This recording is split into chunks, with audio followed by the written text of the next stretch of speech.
नमस्कार दोस्तों। आज की हमारी कहानी की शुरुआत होती है हरियाणा राज्य के धौलपुरा गांव से। धौलपुरा गांव में रहने वाला लक्ष्मण सिंह के अपने दो बच्चे होते हैं। बड़े बेटे का नाम राजीव होता है। राजीव की उम्र 24 साल के आसपास की हो जाती है।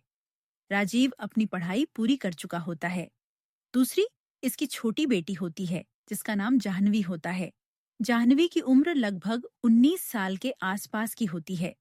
वह हर रोज अपने कॉलेज में पढ़ाई करने चली जाया करती थी। जाह्नवी देखने में काफी खूबसूरत जवान और सुंदर लड़की होती है, लेकिन जो राजीव का पिता लक्ष्मण सिंह होता है, अब वह बीमार रहने लगता है क्योंकि दोनों बच्चों की परवरिश अच्छे तरीके से की थी। अब दोनों बच्चे जवान हो चुके थे।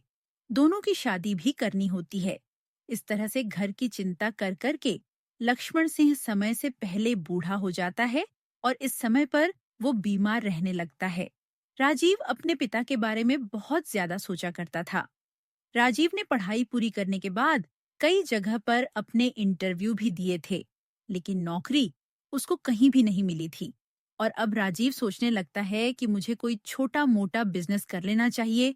और इस तरह से राजीव अपनी किस्मत आजमाना के लिए एक दो छोटे मोटे कामकाज भी करता है, लेकिन उन कामकाजों को करने के बाद भी इसकी किस्मत उसमें इसका साथ नहीं देती है। आखिरकार राजीव अब सोचने पर मजबूर हो जाता है कि गांव के अंदर जो किराने की दुकान है वो केवल 3 दुकानें हैं। अगर मैं भी कोई अच्छी सी बड़ी सी किराने की दुकान खोल लेता हूँ तो अच्छी खासी चल सकती है।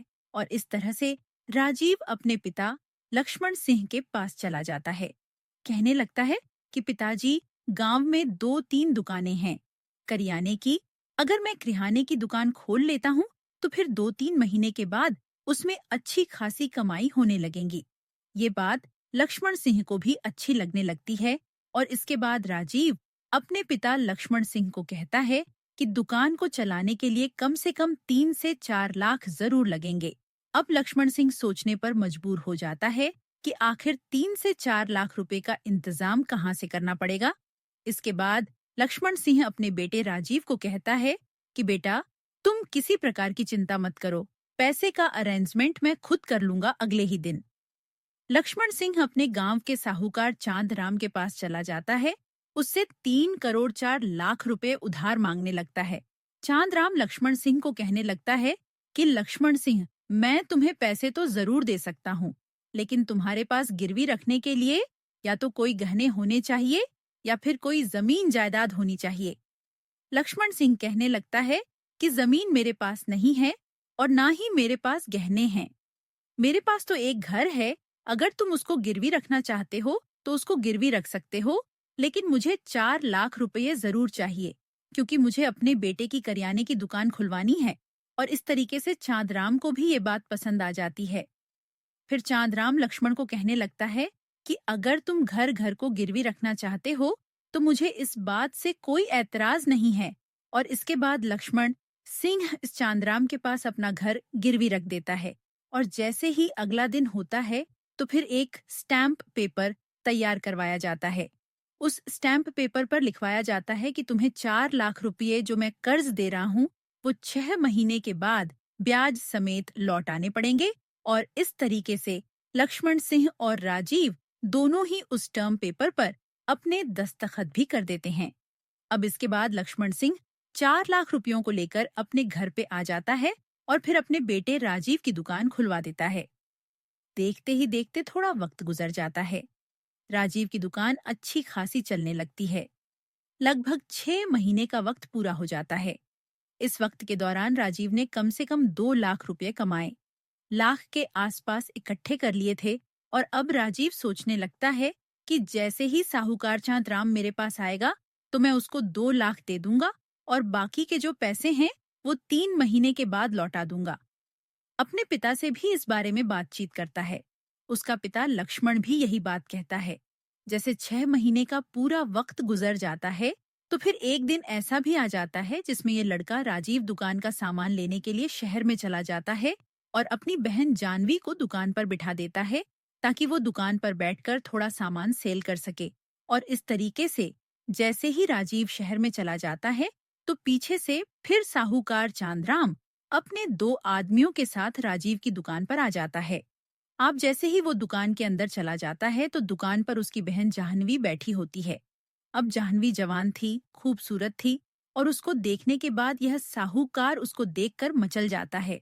उस पर मोहित हो जाता है, उस पर फिदा हो जाता है, लेकिन सामने से उस लड़की को कुछ नहीं कह पाता है। अब इस साहूकार के पास बोलने के लिए बस एक ही शब्द होता है, अब साहूकार। इस लड़की जाह्नवी को कहने लगता है कि तुम्हारे पिताजी कहाँ हैं? उसने मुझसे 4 लाख रुपये लिए थे और समय पूरा हो चुका है। अब मैं तुम्हारे घर पर चाहे तो कब्जा करूंगा या फिर मुझे 4 लाख रुपये और उसका ब्याज दे दो। तभी जानवी अपने पिता लक्ष्मण सिंह के पास फोन कॉल करती है। 20 मिनट के बाद लक्ष्मण सिंह भी दुकान पर पहुंच जाता है और साहूकार फिर लक्ष्मण को कहने लगता है कि 6 महीने का वक्त पूरा हो चुका है, मेरे पैसे मुझे लौटा दो। लक्ष्मण सिंह कहने लगता है कि अभी तो हमारे पास 2 लाख ही बचे हैं। ये 2 लाख हमने इकट्ठे किए हैं, तुम 2 लाख का ले सकते हो और बाकी जो तुम्हारे पैसे हैं वो हम 3 महीने बाद लौटा देंगे। और ये बात अब इस चांदराम को अच्छी नहीं लगती है। चांदराम कहने लगता है कि कल मैं तुम्हारे घर को खाली करवा लूंगा, लेकिन जाह्नवी कहती है कि तुम मेरे घर को खाली नहीं करवा सकते हो। फिर इसके बाद चांदराम अपने दो आदमियों को लेकर इस लक्ष्मण सिंह के घर पर चला आता है। पीछे पीछे लक्ष्मण सिंह और जाह्नवी भी वहीं पर आ जाते हैं। देखते ही देखते अब चांदराम के दोनों आदमी घर से सामान निकालकर बाहर फेंकना शुरू कर देते हैं। जैसे ये काम हो रहा होता है तो लक्ष्मण सिंह अब चांदराम के पैरों में गिर जाता है और कहने लगता है कि मुझे 3 महीनों का वक्त दे दो। जाह्नवी से ये बात बर्दाश्त नहीं होती है। जाह्नवी अब इस साहूकार को कहने लगती है कि तुम हमारा घर अगर खाली करवाओगे तो मैं अभी पुलिस स्टेशन में जाती हूँ। ये बात चंद्रराम को अच्छी नहीं लगती है और देखते ही देखते फिर चंद्रराम इस लक्ष्मण के मुंह पर एक थप्पड़ मार देता है। जाह्नवी से ये बात बर्दाश्त नहीं होती है। जाह्नवी देखते ही देखते साहूकार के मुंह पर एक थप्पड़ मार देती है। अब इस बात से साहूकार और बिछड़ जाता है और फिर साहूकार के इशारे पर साहूकार के दोनों आदमी जानवे के कपड़े फाड़ना शुरू कर देते हैं। गांव के जो लोग होते हैं सभी इस घटना को लगातार देख रहे होते हैं, लेकिन बीच बिछाव करने वाला वहां पर कोई भी नहीं होता है। और इस तरीके से जैसे ही साहूकार चांदराम इस घटना को अंजाम दे रहा होता है तो उसी दौरान जाह्नवी का भाई राजीव भी अपनी दुकान पर पहुंच जाता है। राजीव देखता है कि उसकी दुकान पर ताला लगा हुआ था। राजीव अब दुकान के आसपास वाले पड़ोसियों से पूछने लगता है कि आज मेरी दुकान क्यों बंद है? मेरी बहन जाह्नवी भी कहाँ चली गई है? अब पड़ोसी कहने लगती है कि यहाँ पर साहूकार आया था और साहूकार के साथ जो है तुम्हारी बहन और तुम्हारे पिता का झगड़ा चालू है, तुम जाकर देख सकते हो। राजीव दौड़ा दौड़ा अपने घर की तरफ जाता है। जैसे ही घर पर पहुंचता है तो देखता है कि साहूकार के पैरों में उसका पिता लेटा हुआ था और जो लक्ष्मण सिंह होता है साहूकार के सामने गिड़गिड़ा रहा होता है और रोते रोते कह रहा होता है कि तुम्हारे बचे हुए पैसे मैं 3 महीने के बाद लौटा दूंगा। अब राजीव जैसे ही अपने पिता को उसके पैरों में झुका हुआ देखता है तो काफी उसको गुस्सा आता है।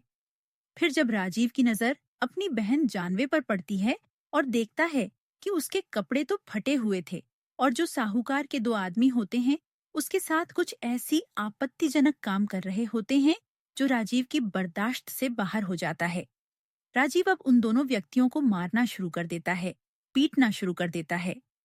दोनों व्यक्ति भी यानी दोनों आदमी भी राजीव पर हाथ उठाने लगते हैं। राजीव को इस बात पर काफी गुस्सा आता है। वह अपने गुस्से पर काबू नहीं रख पाता है। देखते ही देखते राजीव अपने घर के अंदर चला जाता है। घर के अंदर एक कुल्हाड़ी रखी होती है। वो कुल्हाड़ी हाथ में उठाकर घर से बाहर निकलता है तो साहूकार के दोनों आदमियों पर ताबड़तोड़ कुल्हाड़ी से वार करना शुरू कर देता है। देखते ही देखते साहूकार के दोनों आदमियों के हाथ पैर काट देता है। ये सब करने के बाद जैसे ही दोनों आदमी नीचे गिर जाते हैं तो फिर ये लड़का राजीव गुस्से में पागल साहूकार की तरफ दौड़ना शुरू कर देता है। साहूकार भी वहां से भागने लगता है, लेकिन राजीव उसको झट से पकड़ लेता है और इसके बाद राजीव उसका एक हाथ काट देता है। देखते ही देखते राजीव लगातार उस पर कुल्हाड़ियों से और भी ज्यादा वार करने लगता है। तब जाकर पड़ोसी बीच बचाव करना शुरू कर देते हैं और फिर इस तरह से राजीव को पकड़ लिया जाता है। नहीं तो राजीव इस साहूकार को जान से मार सकता था। जैसे 1 घंटे का वक्त गुजर जाता है तो फिर इसके बाद गांव में पुलिस भी आती है और पुलिस फिर राजीव को ढूंढना शुरू कर देती है और इसी बीच साहूकार को एक हॉस्पिटल में पहुंचा दिया जाता है और फिर 1-2 घंटा गुजरने के बाद राजीव को गिरफ्तार कर लिया जाता है। इसके बाद राजीव से पूछताछ की जाती है। राजीव अपनी पूरी कहानी पुलिस के सामने बयान करता है। कुछ पड़ोसी लोग भी पूरी कहानी को पुलिस के सामने खोलते हैं। पुलिस कहने लगती है कि मानते हैं कि साहूकार ने गलत किया था, लेकिन तुमने उससे भी बड़ा जोर किया है। तुमने साहूकार के दोनों व्यक्तियों को, यानी दोनों आदमियों को भी मारा है और साथ में साहूकार का हाथ भी काट दिया है। इसी वजह से तुम्हारे खिलाफ एक एफआईआर दर्ज की जाएगी और इसके बाद पुलिस इसके खिलाफ एक चार्ज शीट तैयार करती है। इस पर एक मुकदमा दायर कर दिया जाता है और इसके बाद राजीव को 3 साल की सजा और कुछ जुर्माना कर दिया जाता है और इस तरीके से राजीव ने तहस में आकर, जोश में आकर साहूकार के हाथ पैर काट दिए थे। दोस्तों, अगर आपको हमारी कहानी पसंद आई हो तो कमेंट करके जरूर बताएं। वीडियो को लाइक शेयर करें और हाइप दें। चैनल पर नए हैं तो इसे सब्सक्राइब करें।